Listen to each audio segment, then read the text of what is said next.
After 3 long hours, yes, 3 long hours, this is what they look like.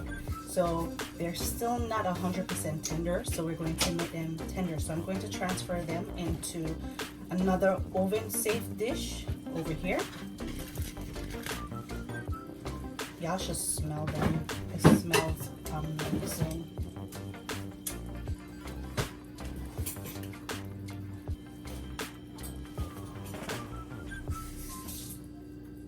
We want to get them sticky, juicy, nice, crispy.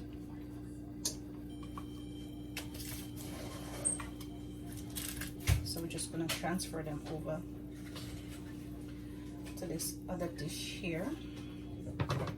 Doesn't matter how it goes in, just put them in. All right, so we finished with this pan right here. I'm just going to go ahead and move it out of the way. As you can see, now we're going to add some brown sugar. I have a half a cup of brown sugar, and I'm going to add it on top of it. This is what's going to caramelize it, give it that sticky, nice flavor going on.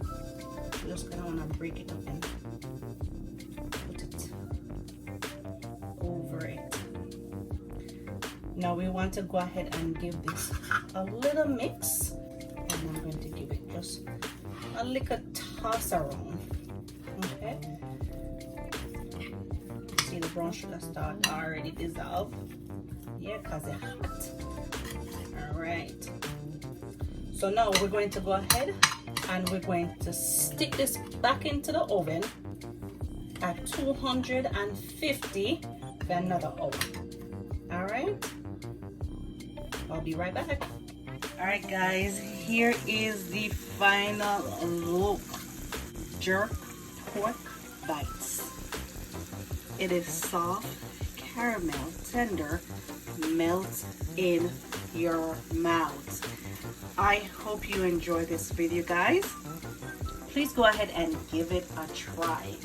Let me know what you guys think. Please don't forget to hit that like button, subscribe button, and don't forget to tell a friend to tell a friend.